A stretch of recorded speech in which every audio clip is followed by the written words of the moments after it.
I think there are more people that are on the side of wanting to make it right than wrong. Often we hear all the wrong, and it's easy to dwell on the negative. Jamie, same question from you. Lessons learned, and then I want to say, what's missing here, because there are some things that are probably missing here, but from what you've heard, lessons learned here. Lessons learned, I would say that, again, to echo what you're both saying, there's a lot of people that are passionate about this dialogue, that want to be a part of this dialogue. I think that's a good thing. I think that's a really positive thing, actually. And the idea that I think if we were negative and not optimistic, then we'd be focusing on just defining the problem. And we need to start talking about, and by being optimistic and hopeful, we're talking about, okay, how do we move forward? And that's going to be a big job for. I was just gonna throw it all on the mayor, but I think we're all here saying that we're here to work together on this, right? It's the mayor's office has used the power to convene us together to say, how can we work together on this? What's missing? I'll start this way. What's missing? What's missing? We spoke earlier about business. Yeah. I think I would like to see a dialogue coming from the business community where a lot of the educators, a lot of the panelists, a lot of people talked about jobs, the economy, that, Diane talked about mothers wanting jobs. I would like to see a dialogue coming from the business community. And I see this not as something missing, but as something, it's a yes and. Yes, what happened here is good, and if we get the business community engaged, I know you're going to say something. Well, and they are, because I see it from the Business Council, I see it from the chambers. Yeah. They're hosting summits too, and have hosted summits, and they realize the future of this province is reliant on a First Nations, Aboriginal, Indigenous peoples, immigrant workforce. You look at the demographics, and that's the reality. And, I look at this and say, we got to get our act together, because this is, the labor force of today and tomorrow. And we have to do a whole host of things on training and education and everything else. And for those folks that, want it 50 years ago, well, wake up.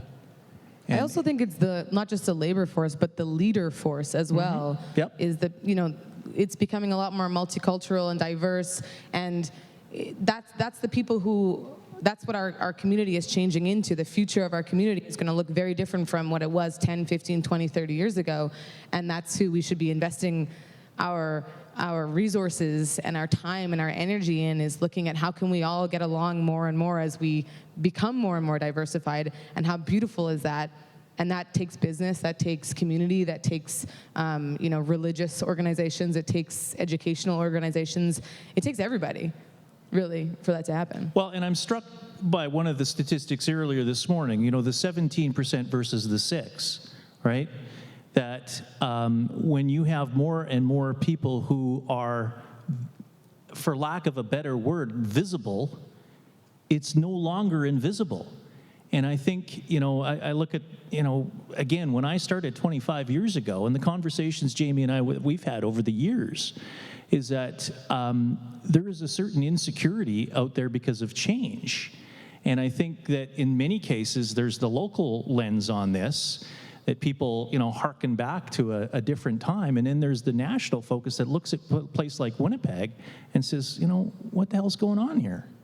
And then we start looking at it, and yeah, I do give the mayor all sorts of credit for doing this, and we'll ask him about next steps on this. But what are those next steps?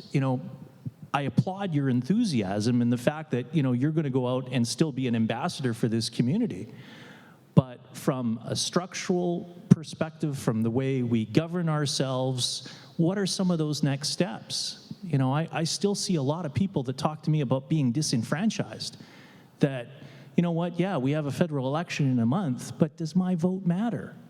And I could spend, hours talking to them about why they should vote, and then secretly I'm thinking, it may not make a difference. And that's wrong. I'll jump in. I think one thing that we have to do is we have to talk about some of the negative indicators that we talked about today, poverty, unemployment, but we also have to talk about some of the positive numbers, positive indicators. First, Aboriginal people in Canada, 2016, will contribute $32 billion to the Canadian GDP. There's 32,000 small and medium-sized Aboriginal businesses in Canada. It's the fastest growing segment of the business community in the country. As a city, because I feel that we're the epicenter really of this relationship between First Nations and the rest of Canada, I mean, we can really set the benchmark for what that looks like, right? Like what the future of Canada looks like, right? So we can be the global leaders really in Indigenous business development, a center of excellence for Indigenous academic achievement, which both the University of Manitoba and University of Winnipeg are striving towards. So we can be world leaders in a whole bunch of areas. So we have to tackle the negative indicators, but we also have to be mindful of the positives and be optimistic about where we're at today too. Kyle, lot there, but is there something you'd change? If you could wave the magic wand? If I could wave a magic wand, if it was that easy, right, there would be no more poverty. Except something that has been touched on a number of times today that I don't think has got enough focus was the interconnectedness of racism and poverty. Those two go hand in hand. So if you can somehow just wave a wand and get rid of poverty, you would get rid of so much racism because we'd be more equal. We would be more together. Of course, it's never that simple. There is no magic wand. So we all have to do the hard work. We have to do the daily work. We all have to be willing to get our hands dirty.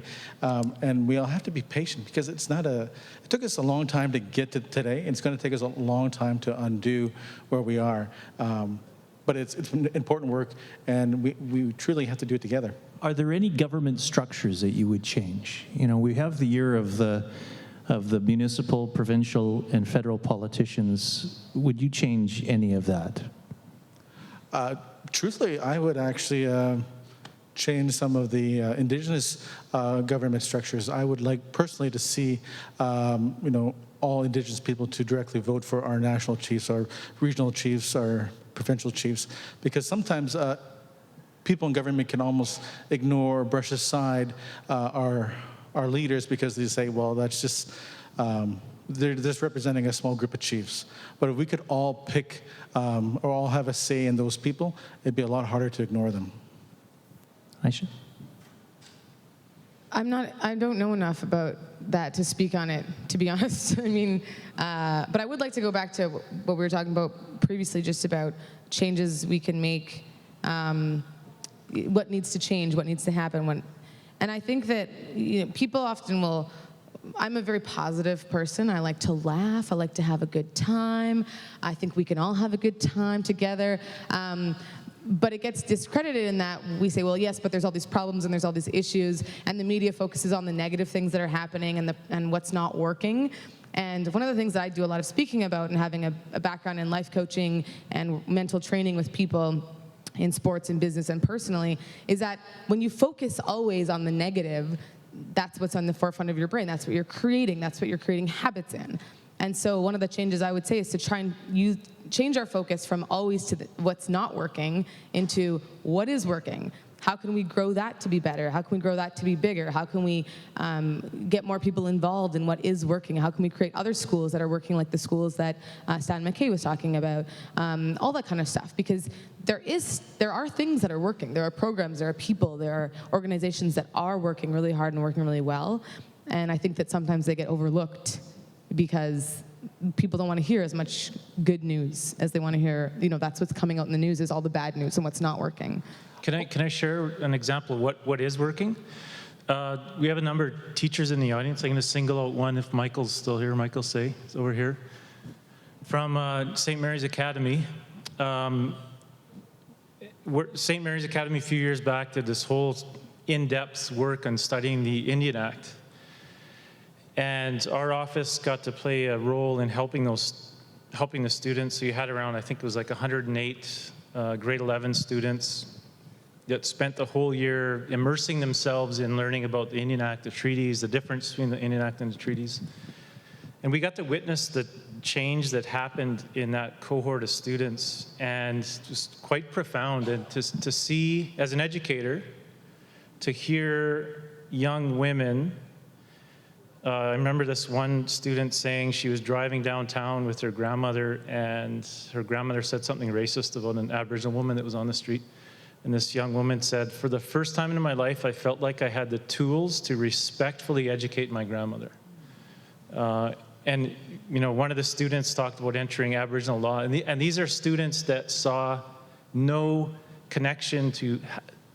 At the beginning of the year, they didn't see how this affected them in any way. By the end of the year, they were just totally engaged.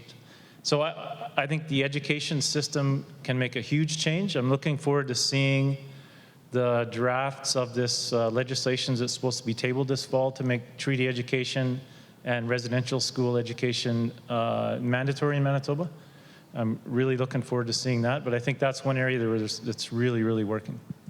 I think another area that's really working is that Winnipeg has an amazing number of fantastic nonprofits and community organizations. There are a lot of us that are doing a lot of good work, and there's a lot of people that are really passionate, that are investing their daily lives, their passions, their focuses, their whole beings to affecting change.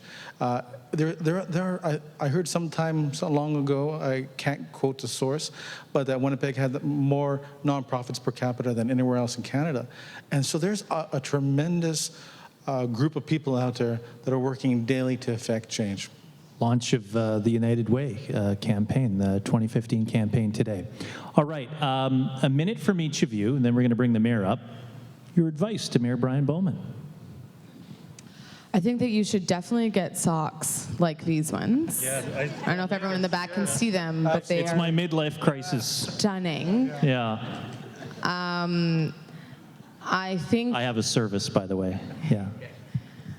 I think that, first of all, congratulations on a really very successful first One Summit. Yes.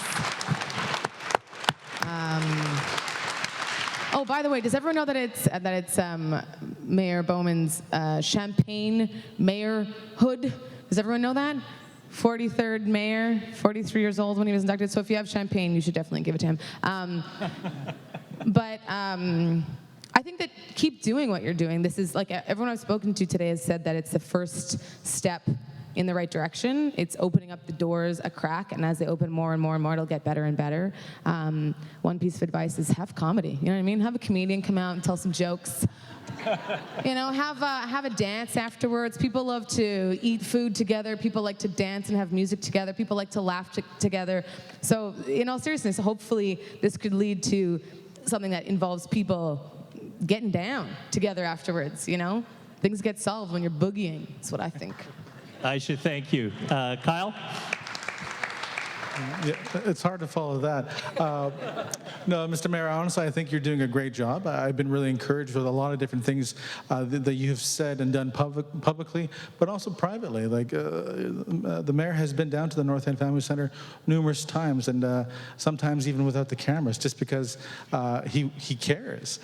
So I do think you're doing a good job. I would encourage you to make sure, if you don't already have, but to make sure you have ways to keep the topics of race and poverty forefront in your mind almost on a daily basis. I'm hoping you have those things already in place, but if you don't, I would encourage you to take those steps. Kyle, thank you. Jamie? I would say continue using the power to convene, to bring people together. Keep expanding the circle, and we'll help in expanding that circle. So that more and more voices can be at the table. I think that coming out of this, creating a strategy or an action plan is going to be paramount, but that, as the old saying goes, culture eats strategy for breakfast. So changing the culture within City Hall, within council, within the city of Winnipeg, within Manitoba is going to be a daunting challenge, but I think we're on the way to doing that. So keep on it and just be relentless. Jamie Wilson, Kyle Mason, Aisha Alpha, thank you so very much. Thank you very much. Thank you.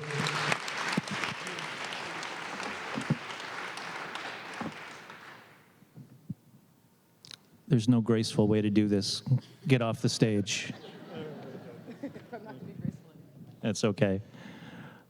Mr. Mayor, come on up. Please welcome Mayor Brian Bowman.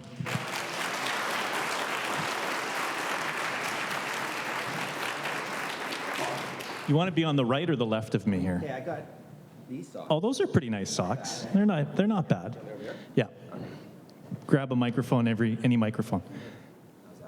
We'll turn it on. You got to turn it on? Right there. Right there. And that is why you're in that's why you're in broadcasting. That's right. Hi, everybody.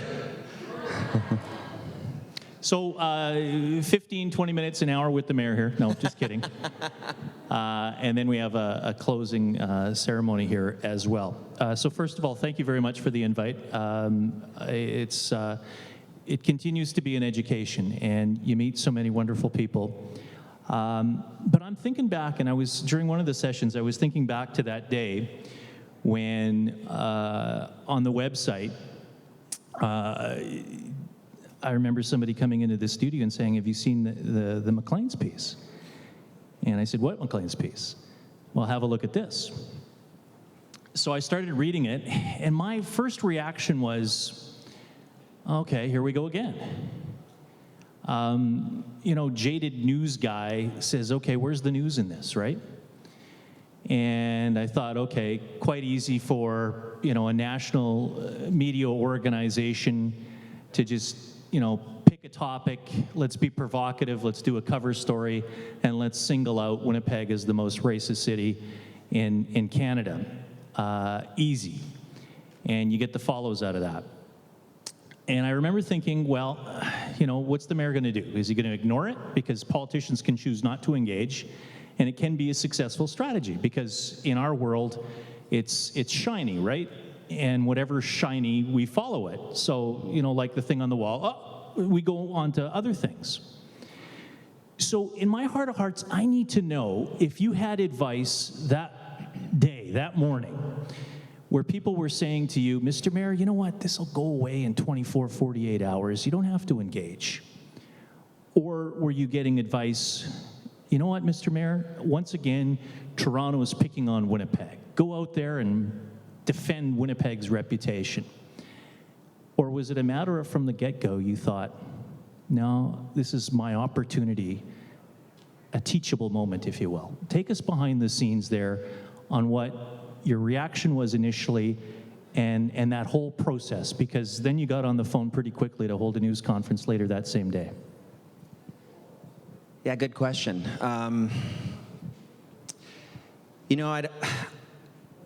I'd been working with a number of the people in this room and in the community in my capacity as chair of the Winnipeg Chamber of Commerce. And Chamber has been doing some amazing work through the BOLD initiative. And even in my volunteer work with the Winnipeg Art Gallery, my engagement in the broader community had been increasing. And so I felt what has been reaffirmed through this summit, that the community is so far ahead of the politicians in its progressiveness, in its appetite for change, that when I read the article, it took 4 times to read, because I'm normally not a guy who certainly publicly breaks down, but reading that article in my office that morning was really tough. It hurt. Yeah, it hurt because somebody was slagging our city, for starters. But what was even worse is that what they were saying were true stories. So, I did have discussions with my staff, and it really wasn't a choice. politically, yeah, I mean, I could have calculated politically for me, keep my head down, some of the things you're suggesting. I'm not in this job for me. I'm not going to be in this job forever. I just want to make a difference. That's why members of council are here and are working really hard, as are people from the city and on all of you. And so the right thing to do is to deal with the issue, because that's why we're all here. And so, I have to just commend the community, though, because it really wasn't about me. It was about everybody who came forward and the response to the community. And not everybody agreed with how we responded as a community, but the vast majority did, especially those outside of Winnipeg looking at us right now on live stream, are watching Winnipeg take a leadership role now. The response was impressive, not just inside the city, but here was a mayor standing up and saying, yes, we have problems. And it was the hardest thing to do in that process, to go on national news broadcasts and interviews, long-form interviews, and to say, yeah. And at that point, I think people started to understand a little bit more about your background, because you didn't make that part of the election or anything like that. But there was that spot. So I want to talk to you about some takeaway lessons here in a moment. But the whole idea here is, I've often found that there's kind of the local reaction to this, and you'll see it on websites and on the evening news tonight. And the questions will be asked and answered about, well, how much does this cost, and those types of things. The local part of this, right?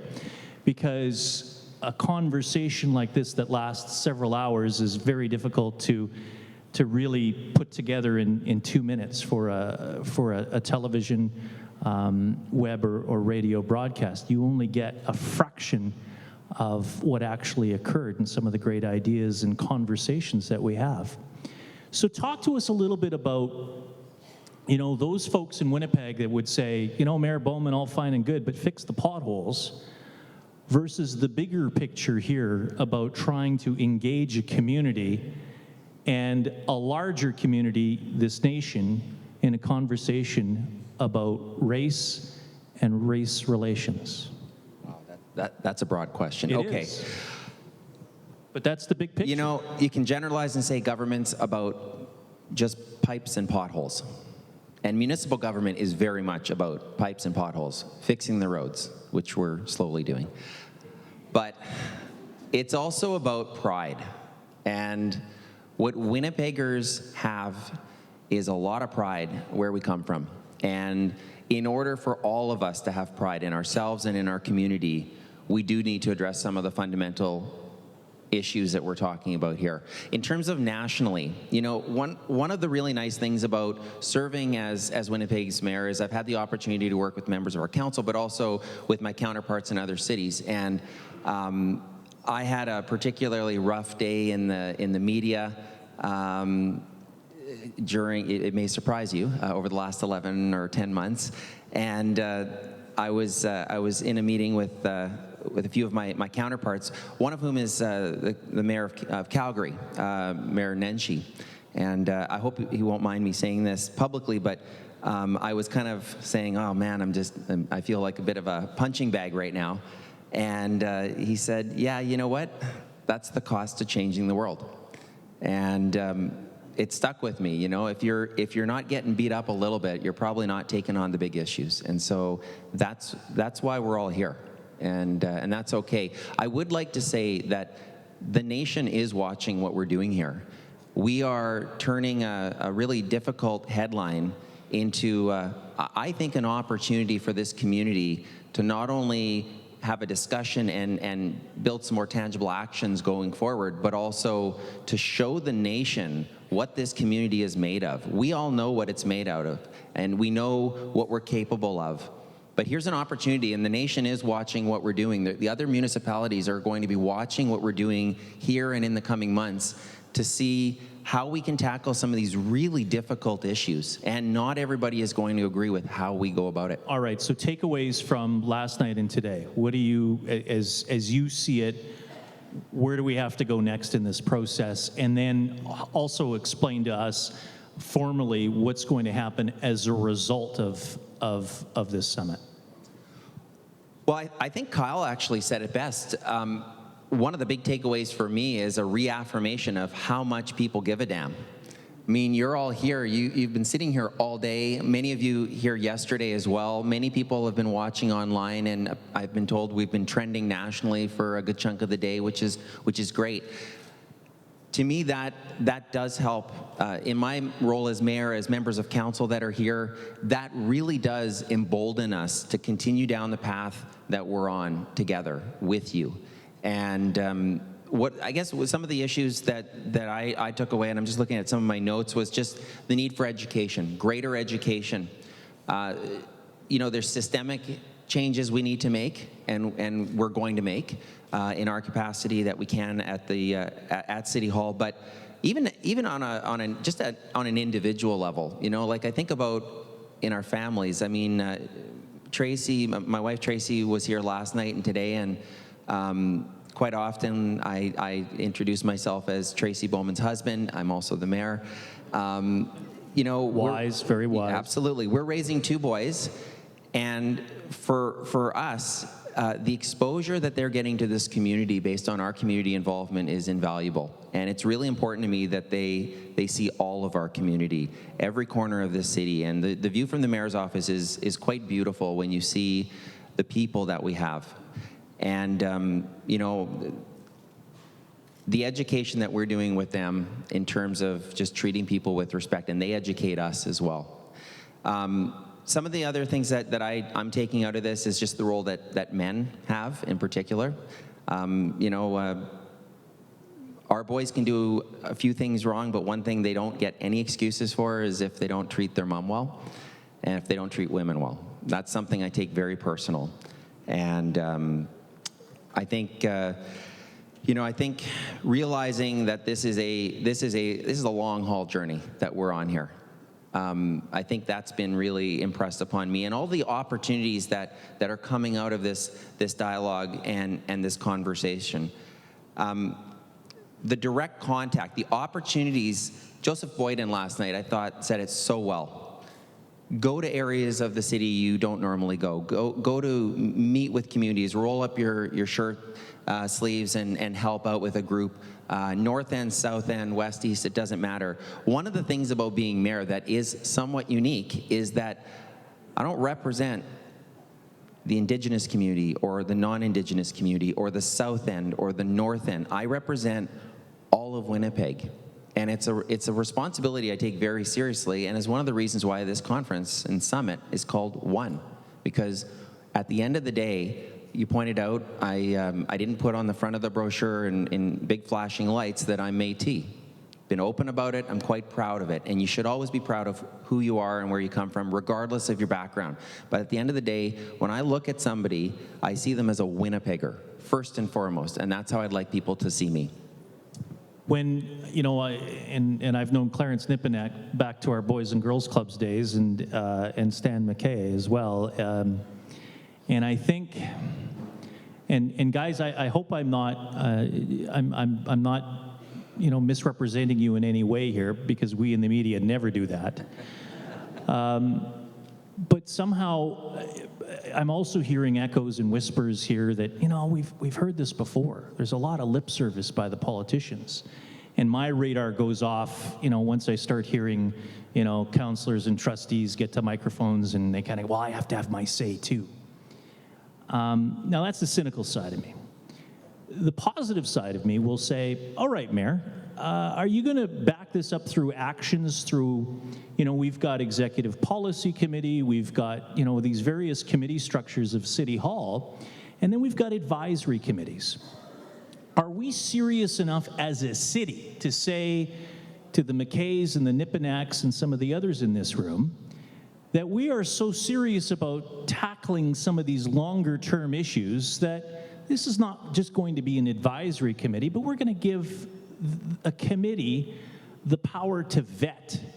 We're going to give the power of some real decision-making at City Hall.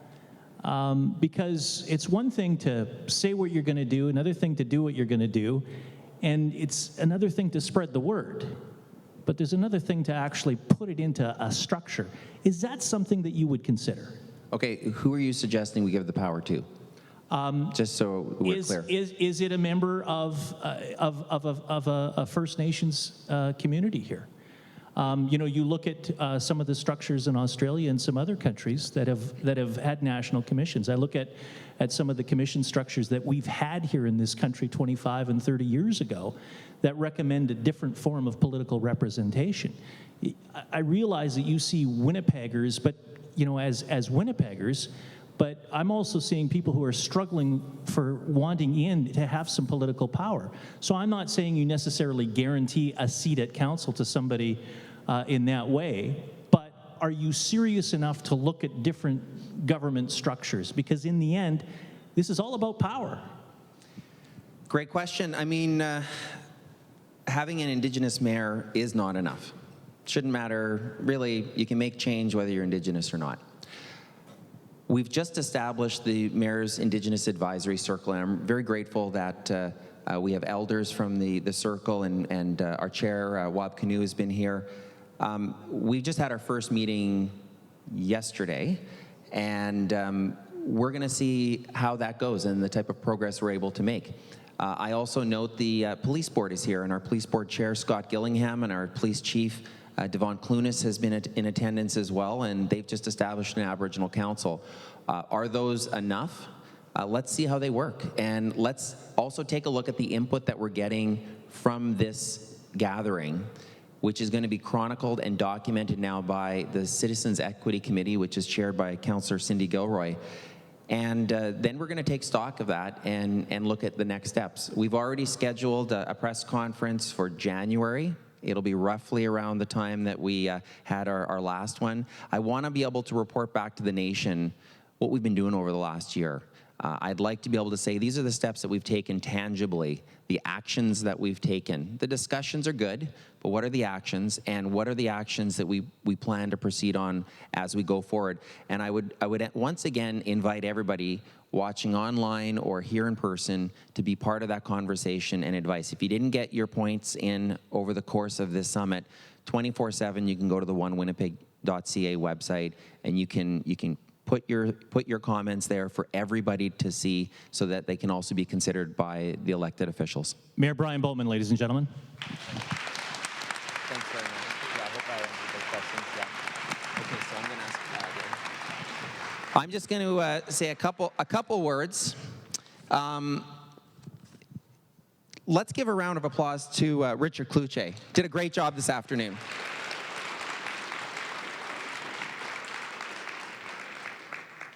Well, I hope you've enjoyed yourself. I hope this has been a worthwhile day or two, I know, for some of you, to take time out of your busy schedules. I want to thank a number of, this will not be exhaustive, and I know I'm going to miss people, but I want to thank the Canadian Museum for Human Rights for hosting this spectacular summit. Let's give them a round of applause, please. They've been great. I can't think of a better place to hold something in the center of this country than the Canadian Museum for Human Rights. I want to thank our elders, our partners that have stepped up and have helped in so many ways, our sponsors, our speakers, outstanding speakers. I think the best advice that I heard was from one of our speakers from down south, who said you need to just sit down and shut up and listen. And I know many of the politicians, myself included, spent most of the time just sitting down, shutting up, and listening to everybody and getting the good advice. But I want to thank all of you for your passion, your commitment. I know many of you have been working on these issues long before many of us were elected, long before some of us were even born. And you've done great work already, but you know what? The work's not done. And I said that last night in my formal remarks, that just like the Tower of Hope that is above us right now here at the Canadian Museum for Human Rights, this is a journey, but we're in it together. And I know that you are all committed to working on these issues and converting ideas to action. So am I, and so is your Winnipeg City Council.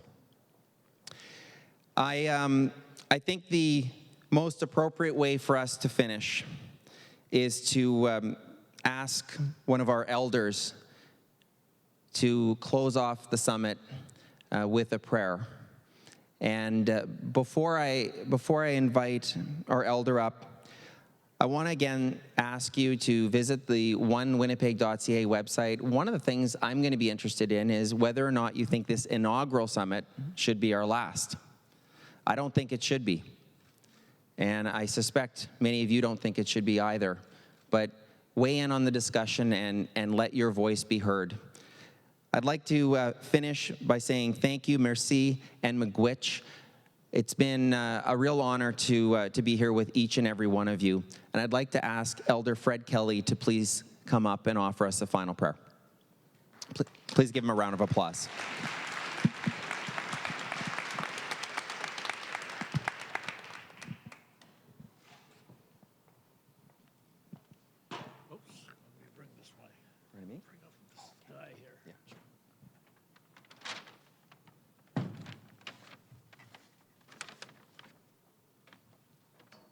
Do you want the drum as well, or no? Yeah. You do? So, just put it over there for now. Okay, sounds good. Okay. Is this working too? Okay. Turn this up.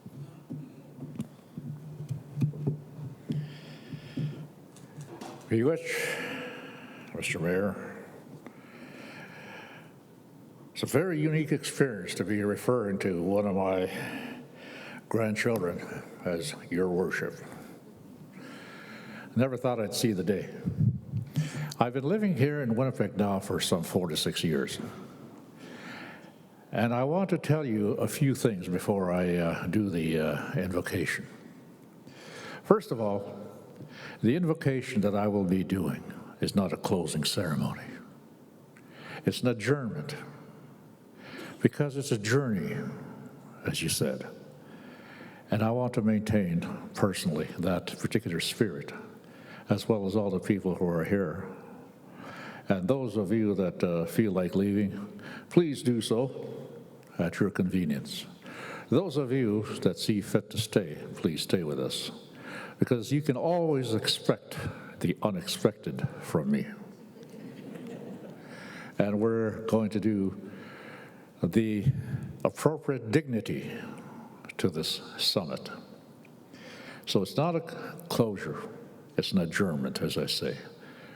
And in my language, there is no word for goodbye. There is only a word is Vama Minawa. We'll see you again until later. And so that means the work continues that has already started from way back when. And as you know, government does not empower. Freedom empowers. And you know that no unilateral act of coercion or hatred has ever resulted in freedom of the peoples to express themselves. There are several things that have laid the foundation for this to continue. And where were these? You weren't even around in 1965 that I was referring to last night. But there are changes, and changes of circumstance, change of events, and there are prophecies that I'm familiar with. You saw, those of you that were witness to the eighth fire. Those prophecies, and I will not go into the details of those prophecies, but the last prophecy where we begin, for me, unfolds a vision of the rainbow that arches from the distant past into the distant future, with the 7 brilliant colors of the rainbow that stand, in my view, for love, kindness, sharing, respect, truth, courage, and humility.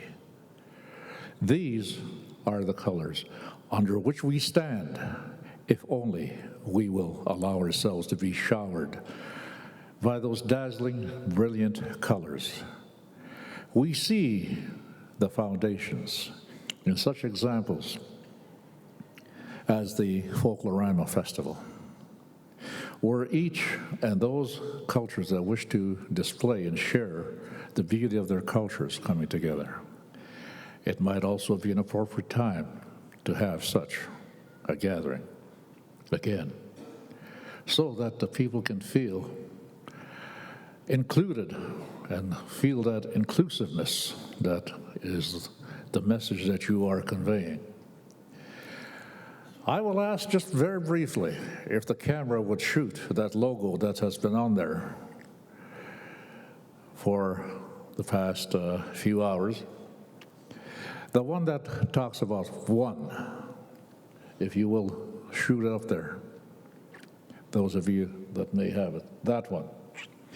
What you have there, Your Worship, is a logo that represents, in many respects, the dream catcher. The dream catcher is a protector so that you may proceed in a good way using those 7 laws of creation. Again, love, kindness, sharing, respect, truth, courage, and humility. And as you know, one of the greatest minds in the history of mankind, Einstein, when he was confronted, and he never publicized this article, just recently revealed, where the scientists are now looking for the unifying theory between general relativity and quantum mechanics. And he said that unifying theory is there, but I am not going to say it at this point, but release these long after I am dead. And he did. And he says, love is the unifying theory. That's what unifies us. But I'm not talking about mushy love. I am not talking about the touchy-feely kind of love, or the romantic kind of love that we write poems and songs about, beautiful as they are. We allude and we aspire to that. I am talking about my language, Kijayawatiziwin, which encapsulates, among other values, the 7 laws of creation, as I refer to them. All that manifests itself in respect. Respect for the other individual human being, the dignity of that human being. We have heard many messages, and if I were to be on a panel asked what were the lessons learned, I would be totally overwhelmed because I have a simple mind. So I have to operate very simply. And that simple mind tells me that it's my attitude. If I can change my attitude, because if you hate and if you use fear, which is what racism is based on, fear and insecurity of not knowing the other person, I and my people that I grew up with and the elders will accept people even without knowing them. So those people who asked about the refugee situation, don't ask me about the immigration policies. It's never been our strong point. Why? Because we are inclusive and we have welcomed, and indeed our prophecies did prophesy. And we were 1 month off from the arrival of the Vikings. And we were about 3 weeks off from the arrival of Christopher Columbus in 1492. And these are facts, not meanderings of the romantic, noble savage. I am telling you the truth. And we were told that we would welcome these people and treat them with the hospitality, the willing to share. And of course, as you know, I won't get into the horrific examples of where this has not come true. But we do have treaties that were intended to reconcile sovereignties, freedoms of people. And that's what was the intent, spirit and intent of those treaties. Peace and harmony, friendship, and coexistence, peaceful coexistence with one another.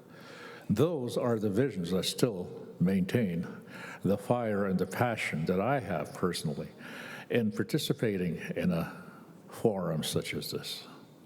So that the summit, as you see in its continuation, the dream catcher, you will see how it's interconnected, which represents the inclusiveness that you wish to participate.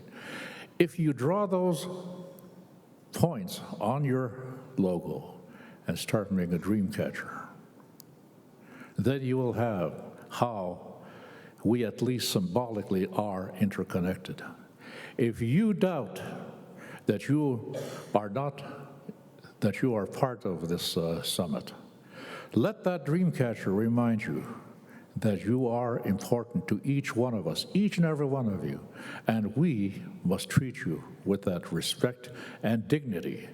And I'm not about to get mushy, I am talking about the actual very being, because I say simply that I accept you, not for what you should be or what I expect you to be, but who you are, irrespective of color, religion, and any other criteria. When we are trying to determine the benchmarks, what points of success are we going to have? It's in my mind, it's my heart, and when you connect your mind and your heart, that's when the truth and wisdom comes forward. I want you to remember those things. Those are not instructions or teachings. I am sharing because I have nothing to teach you or give you instructions on. And you have seen the speakers and how eloquent and how intelligent these people are. And I sit back and I say, I wish I could be that eloquent. I wish I could be that wise to impart that kind of knowledge that we have seen here. So my simple mind and my simple heart just simply tells me, I must accept each and every one of you for who you are and what you are. And so, those are the things I wanted to just say very briefly, and I hope I have not overused my license to make a few comments. And so, now we will proceed towards the adjournment. And one of the things that you're going to have in terms of interconnectivity and in terms of inclusion, I purposely did this, thought about it, and I'm going to ask each one of you to get up, form a circle around those tables, all of you, and you are going to be included, and you're going to feel that inclusiveness, because I will do a song where you are going to dance with us. And those beautiful drummers, I also ask you, as you do that, you start to form the circle, I will also remind you, if you want to learn the lessons of acceptance and love, kindness, sharing, respect, truth, courage, and humility, look at those kids in nursery school, in kindergarten. They will teach you what acceptance is. They will teach you what empathy is, because they will share their toys with one another, irrespective of any other barriers that we may put in front of one another. I always go back to those children before they learn to hate, and they have lots to teach us. And that as well, maintaining the unexpected. I'm going to ask the mayor, and is Tracy here? No. She's in Tracy? Tracy? No, excuse me. I'm going to ask somebody to come up. I'm going to ask Harry Bone, Elder Harry, to come up. I'm going to ask Tate to come up. I want him to know, and the young people to know, that we are in fact listening. Please come on up. And I am going to ask Barbara, are you here with us?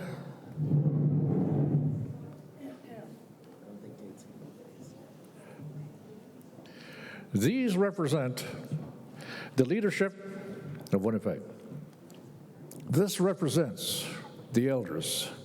This represents the youth in the inclusive vision that the mayor is unfolding. And by his own admission, he is not doing this himself. He is letting you participate in the unfolding and the unveiling of the vision and the journey upon which we have all embarked upon. And yesterday and last night you were asked. And each time, and I'm going to ask you 4 questions. Are we going to make Manitoba, the friendly Manitoba that we talk about? Are we? Yes. You're kind of weak on the friendly part, aren't you? Darn it, are you going to be friendly? Yes. That's a little bit better. That's what I appreciate, aggressive friendliness. Are we going to make, as was asked of us last night, are we also going to make Winnipeg the role model of human relations? Yes. Are we all individually committing ourselves to do that? Yes. Are we united in this vision? Yes. Then we will listen very carefully as to what the mayor will have to report back to the nation and to you as the citizens of this beautiful city of Winnipeg. It is not the racist capital of Canada. I said last night, the racist capital is in those minds that have yet to be educated and see and respect and accept each other. And I do not enter into any controversy or into any argument with the author of Maclean's. But may Maclean's and those other people and those people responsible for printing articles in the newspaper, may we give them the inspiration as newsworthy items that will come out of Winnipeg. Sensationalism sells. Love and kindness do not really sell. But be that as it may, we are going to show the world, and we are going to show Canada, and we are going to show that we are a proud people and that we are going to make the city the role model that it is.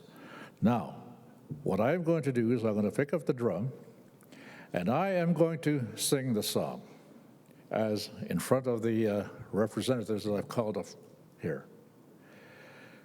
And we are going to dance. Those of you that have never danced before in a circle with Indigenous peoples, and especially the Aboriginal peoples, you are going to dance with us to the drum. And as I sing, what I want you to know is this.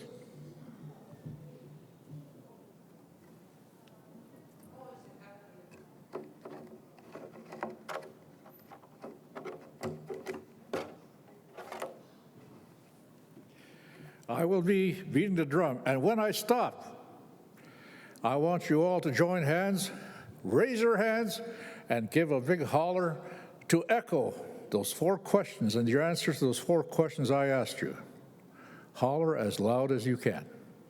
Blow the roof, because your voices are going to be heard and carried forward by the 4 directions, and they'll be carried to Canada, they'll be carried to the United States, they'll be carried to the world as Indigenous peoples, peoples of culture that have come forward to tackle the issue that has divided us up to now, and we are going to make changes to that. So I will start singing, and it's going to be kind of a regular beat, so dance your heart out, okay?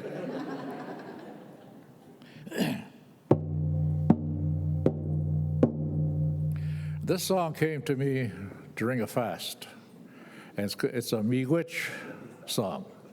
It comes from the grandfather that lights the day, and I'm going to try and finish off over here so that you can enjoy some of the beautiful day that is out there.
time, fast, and holler and holler and holler.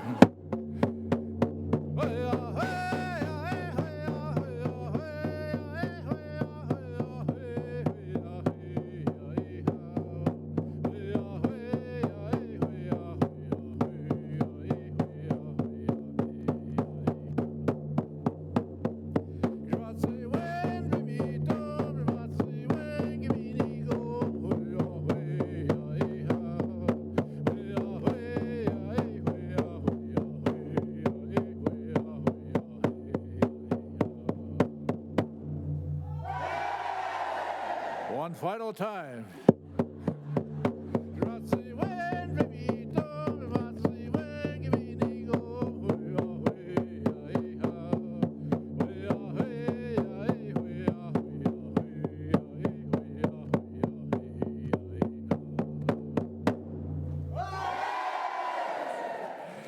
Very much.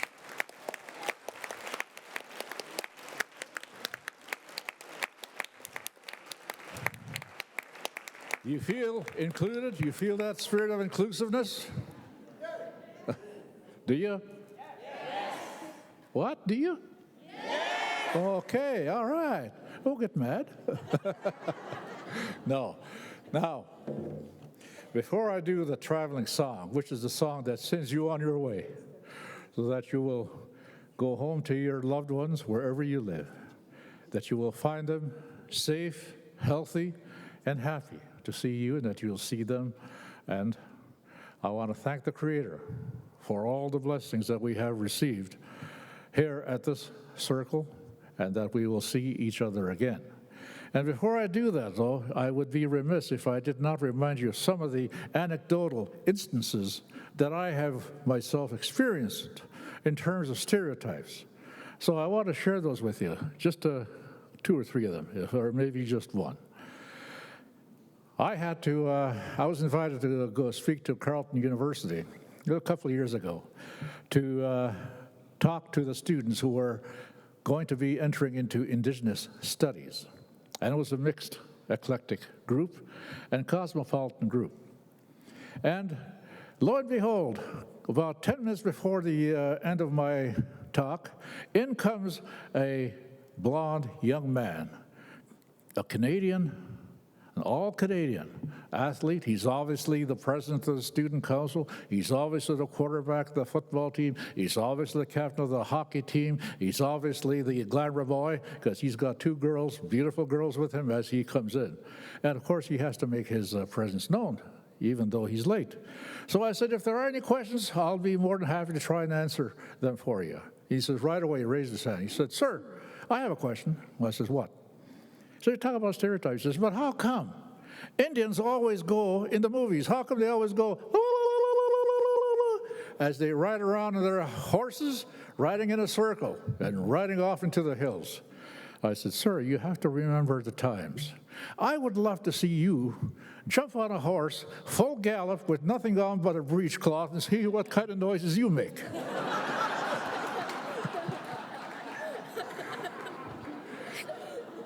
Another time, and I have to laugh at myself because that's what our people do. We don't laugh at other people, we laugh at ourselves. In 1965, after I led that march, I had to speak to about 400 or 500 students at such a gathering such as this in the University of Toronto, Trinity College. My friend from the Globe and Mail has plants himself in the front because he's going to take some notes on what I have to say, and I opened up with this anecdote. And I said, it was about racism.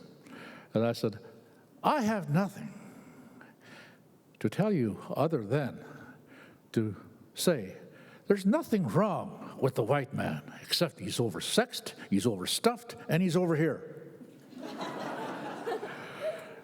And they had a more uproarious laugh than this, okay? My good friend taking these notes, and he prints it on the paper that night. It comes on out. Fred Kelly says, nothing wrong with the white man except he's oversexed, he's overstuffed, and he's over here. So immediately I phoned him, and I sent a courier to go to the editorial board of the Globe and Mail to retract, or at least apologize. Sure enough, next morning in the editorial page, the editorial comes out and says, "We wish to apologize for having quoted Fred Kelly as saying there's nothing wrong with the white man except he's oversexed, he's overstuffed, and he's over here." I learned my lesson. Like the mayor said, shut up and just listen, okay? But that was intended to be a joke, and I couldn't. What do I know at the age of 23 years old than to say I was taken out of context? That's not what I meant. Just let it be. But that was intended to be a reverse joke on reverse racism, which blew up in my face. So I just thought I'd share these kind of things with you. Now, I am going to sing another song, and this is the traveling song, which sends you on your way. And you will dance in a circle. Normally, what we do in this is that you would break the circle and you would start dancing outwards and leaving the circle. But you agreed, and we agreed, that this circle is not going to be broken. It is here, and we are going to continue, so we will not break the circle. And I will sing this traveling song, and then when I finish, I will ask you to turn around and hug the person on each side of you. And that is inclusiveness as well.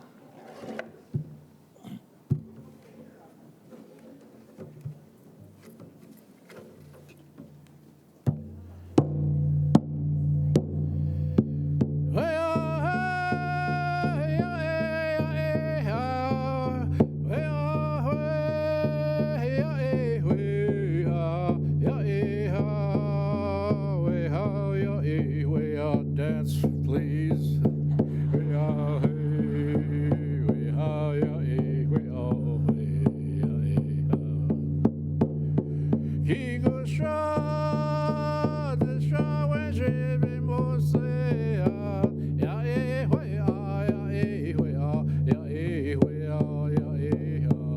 Yeah.